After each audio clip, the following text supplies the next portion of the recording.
Thank you to the Vigilance Committee for the donut drop. Also, some chicken Kelligwin. Kings doing a big spread for us for breakfast this morning. Thank you guys so much. 9:34. Good morning. Boy, something I thought would go away while we're on leave was quarantine hell. But apparently, just can't get rid of some things. Now, that being said, we're going to bring up Donna and Nadine on our Zoom. Good morning. Good morning. So, where are you guys calling from? Are you guys still in quarantine? I'm still on quarantine. Yeah. I'm only my second day here at the hotel. Right. So we have on the line Nadine McDonald, who is currently in quarantine, and Donna Blas, who was in quarantine until a couple days ago. And you were able to get released. Donna, did you test out? Is that what happened? I did. I tested out. However, because of all my allergies and everything that was happening in the hotel, they were able to let me test a little sooner because it was just unbearable to be in that hotel. It is just not to living standards for anybody that has allergies. And my prima, she has allergies too, and she's still in there with her kids. And it's just not right to be in that facility. Because that facility, in my professional opinion, as a real estate professional, is not suitable. Which quarantine for occupancy? Which quarantine facility are you in? I'm in the Wyndham. Both of you are at the Wyndham? Yes. Yes, we're both at the Wyndham. Okay, so and we only found out by accident that we were both in the same hotel. Mm-hmm. So on Facebook.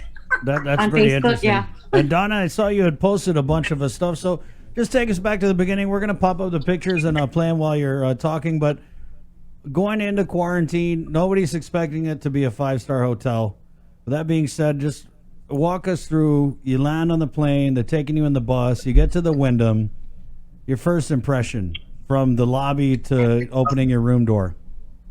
Well, first of all, let me start at the airport. Now, at the airport, they ask you all these medical questions in front of the public.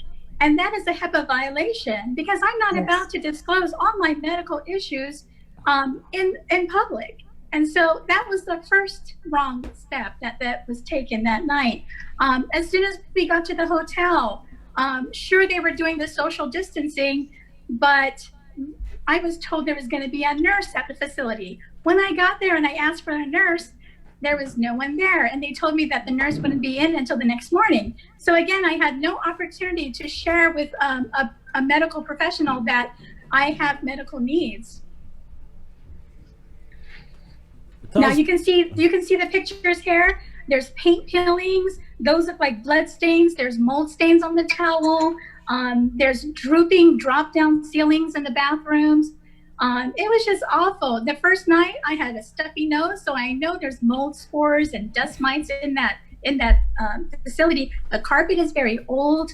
So it wasn't, the faucet was leaking in the bathroom. It was just not, it was not, I mean, if you look at the photos, there's 3 strands of hair that I found on the carpet. And I specifically asked, did you clean my room? And I confirmed with front desk, Jordy at front desk confirmed, yes, your room was clean. Well then, why are all these unclean things happening are in my hotel? And the first thing you look at is the sink. Look at the sink. There is a patina on the sink, which tells you that hasn't been cleaned in a long time. Can you show the picture of the sink? I don't know if you're able to, but clearly it's evident. It's evident that it was never clean. I want to say in decades, like 19 Chanaki ago, you know?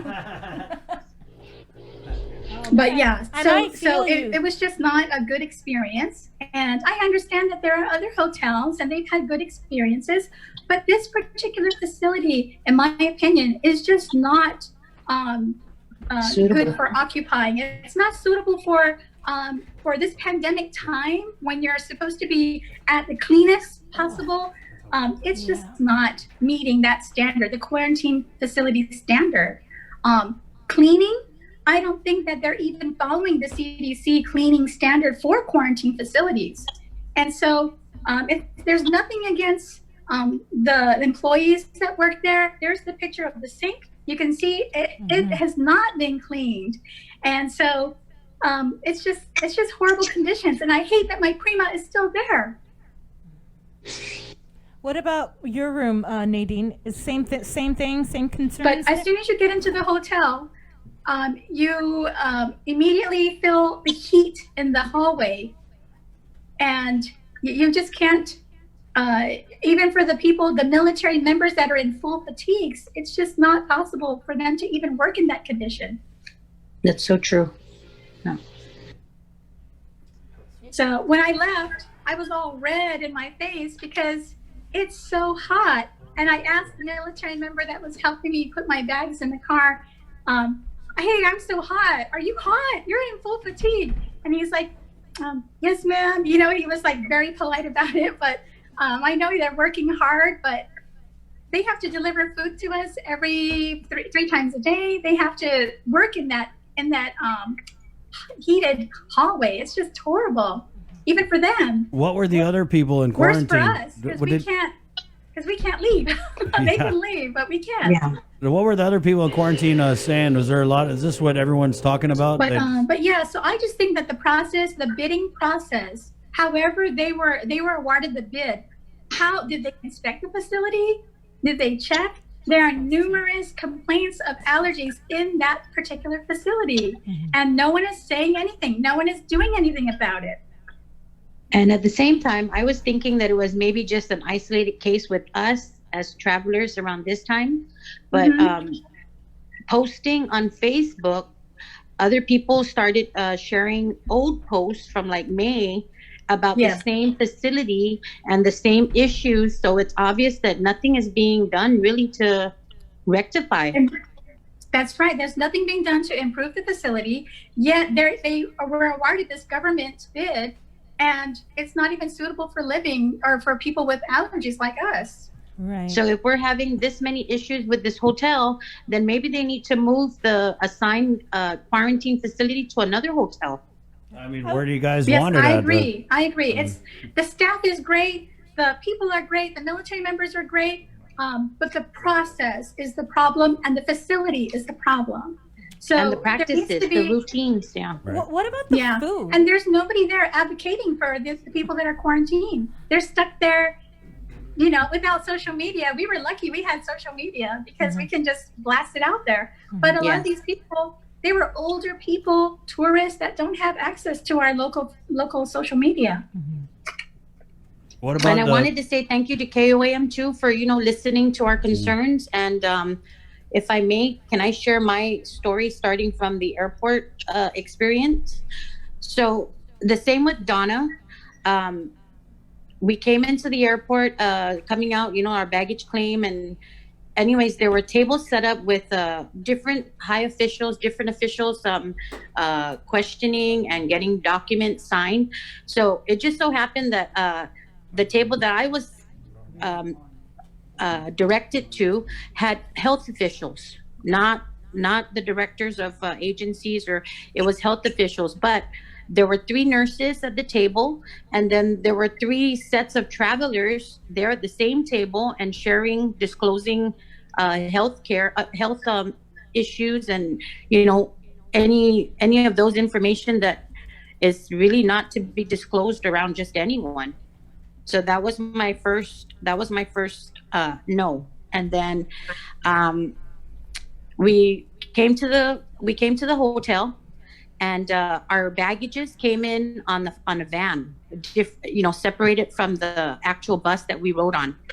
So as they were putting down the baggages, they were pretty much putting down the baggages close to everyone's luggage. And my thing is, this is supposed to be like sanitized, super sanitized, because that's the whole purpose of this pandemic, and you know, keeping sanitized. So I was watching how they were doing the baggages, and that's our guardsmen, our guardswomen. Thank you to them for all the hard work. And I mean, I know this is already a long process, long haul, but the practices and the routines should pretty much stay standard and above, you know. anyways, what they did was they put all the baggages together, like really close to each other. So I asked one of the guardsmen, I said, hi, I would like my baggages to be sanitized before it even heads up into the room. He goes, okay, yeah, okay, if you want. I was like, oh, wow, it's an option? Like, it really shouldn't be an option. Oh, you want to upgrade? So then he told me, go ahead and check in. And what I did was I gave a sheet of paper to the person at the front desk. And she didn't ask any questions. She didn't say anything. She just gave me a sheet of rules to follow. So we were checked in that way. I even asked her, I double checked with her, are the rooms sanitized? Is my room sanitized? She just nodded, yes, it's sanitized. Okay, so I took her word. I went back out because he said, as soon as you're done, come back out and let us know which ones are your baggages and we'll sanitize it before you take it up to your room. So I did that. I pulled out my bag. What they did was they just sprayed it with the bottle of alcohol. That's how they sanitized my bag. So I said, okay, we took it back. We took it up to the room. I don't know what it was, but the whole way into the room, my body already just felt, and I'm still wearing a mask. I'm still, but that's how strong the smell must have been, that it just really affected my body. My body felt sick. I got scared. When you have allergies, so when I opened the door, it was a strong smell. I'm still wearing my mask, but it's a strong smell of mold. Right. I had to open up my window, which is fine. I'm glad that I have a window that I can open up where air can circulate and get rid of all the yucky air that's in here. Right. I like that my room is on the 3rd floor. I didn't experience the same thing that Donna did with, how there's for the split level aircon units, right. There's a box with the fan that sits somewhere else. So I'm on the 3rd floor, so I don't have that balcony that she did that has all the yucky mold and calacas that's there with the cigarette buds. And so thank God. Right. And then at the same time, my room doesn't have the vents that share the same recycled air within the building. Mine is just a split unit aircon. So I'm grateful for that I don't have to experience exactly what she did with her 2nd floor area. Right. And ladies, when we came into the room right away, I'm glad that there's more floor space than the actual carpet, but the carpet, it showed already that it wasn't vacuumed. So what I did was I took the inner linings of the blanket, the comforter blanket, and then the cover for the bed. I took those linings and I covered the carpet so that me and my kids don't have direct contact to the carpet. Right. So that was my thing. So then with the floor, I took my whatever I had in my stock of from traveling. The Clorox wipes. I took those and I made sure that I mopped the floor with that. Wow. So here's my thing is when I called downstairs to say, hey, my room is not that clean. Oh, okay. So we can give you the cleaning products, the cleaning solutions, and for you to clean it yourself. I was like, and the Calacas broom that they put at your door. Hey. Yeah. So shouldn't you have cleaned it before I even stepped into the room? Oh I mean, it's only because this is an assigned facility. Where it's already expected that travelers are going to be coming here to be quarantined. So they should just be ready with it. And, I don't know, like, honestly, the COVID monies and the resources should really be worked towards the hotels that are going to be taking in the travelers. So I'm not sure what's going on. Like, were you guys offered a home quarantine? You guys weren't allowed to do that? No, because they said that there's a mandate. There's a mandate that went into effect for me. I came in Friday, the 24th. A mandate changed that I didn't have that option anymore. Did you come from a high-risk area? Well, I came from Washington, so yeah, that's a red state. But here's the thing. I was in an airport that wasn't even busy. There was hardly anybody there. They had their what do you call that? Social distancing, their mask up, all those components in place. Yeah, the quarantine protocols. Sabrina, I want to add that, that is clear across the board that all these places are high risk, and it's so generalized that it doesn't make any exceptions for. I came from Hilton Head Island, South Carolina, where there's only about 20 to 30,000 people population, and so they don't allow for that. We only had 33 deaths in our county alone. our county in South Carolina is about the same exact population as Guam, and so you're making Generalizing. you're generalizing that this is a high risk area when it's actually very comparable to Guam. We only had 33 deaths. We have about, I believe it was 2,300 COVID cases, and that's not very much. And so by generalizing it doesn't really give way for people like us who come from these small towns and who are very careful when we travel. All the airports, I posted on my Facebook, all the airports are ghost towns. Everybody is 6 feet apart. Everybody's hand sanitizing. They're taking temperature before and after you leave the airplane. Every airport you go to, they check you right when you come off the airplane. So the airports are very careful for travelers. The airplanes itself are sanitized in the best way possible. I think it was like, it's just amazing that they really stepped up so that you can travel and feel comfortable. I had rows in front of me, behind me that were empty. I didn't have people sitting beside me. And so I didn't feel like I was at risk traveling.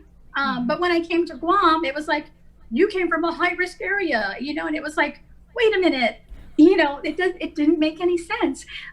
So just taking all those states and saying this is high risk, it doesn't make any sense. And so I understand that they want to protect the people of Guam and they want to cut down the amount of COVID that's happening. But we also need to use our common sense. We need to, on an individual basis, find out, where do these people come from? Were you in the city of New York? Then maybe there's a chance that you might have been exposed. But if you're in a small town with 23,000 people, well, that doesn't really make sense to be considered high risk. Well, but I just think the process could get better. Yeah, and we're gonna really kind of go into this this week. I've already scheduled a bunch of people from the Governor's Physicians Advisory Group, so we'll probably talk about this tomorrow morning. And they really they're standing behind this quarantine policy. They say that that's why we haven't seen the surge that never came, and that's what they're sticking to. And so we'll kind of discuss this throughout the week. So, ladies, and you can come in and join in the Zoom if you wanted to ask any questions. Right, Feel free to. All right. Okay, but can I just share? I'm still here. Please help. There you go. Let's Nadine, get a ladder and break you out. Right, Nadine. And so you were stuck in there. When do you get to test out, or do you have that option to test out? Well, the test out, I think, is on the 5th day, so I have until Wednesday. Okay. So keep us posted, okay? You got her number. Let us know. But can you check the governor and see if maybe she can buy that disinfectant fogger, right?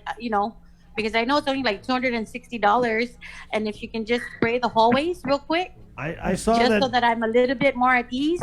Which one of you ladies messaged the governor's Facebook and didn't get a response? Was that one of you two? I messaged her directly, and she read it. She did finally respond, and she said that it was being looked into, and that they told her that it was being resolved. And so, all I had was a phone call that said, okay, well, when you check out, we'll check this, we'll check that.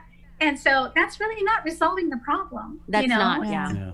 That's how they it's get the rid of entire facility that's the problem. That you need to relocate those people because it's a health hazard.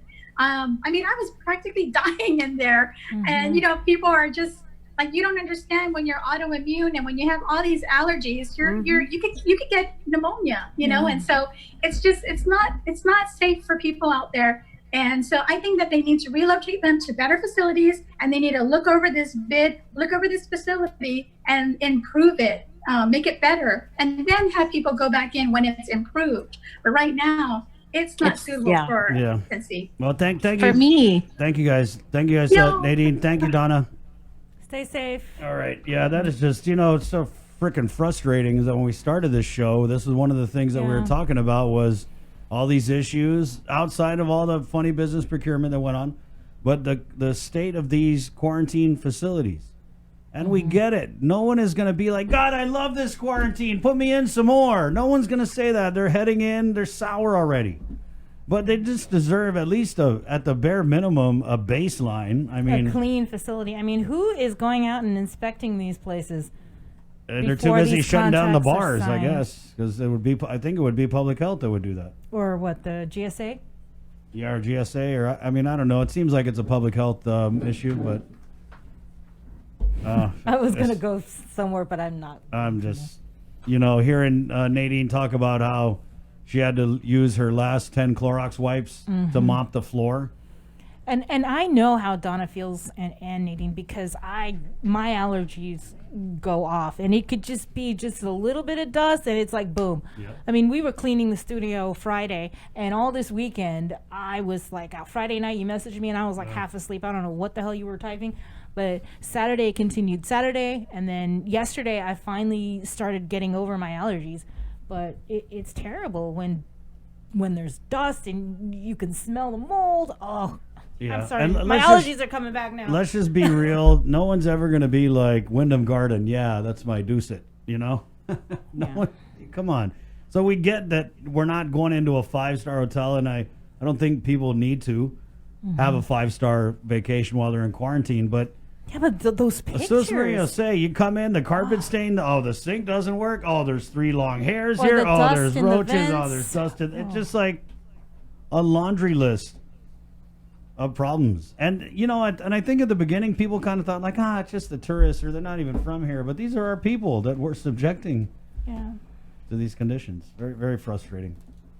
Well, I thought we were done with quarantine nightmare stories, but I guess not. Yep. Hey, 9:55, we're going to take a short break and come back and end this show on a good note. If it's the last thing we do, it is the link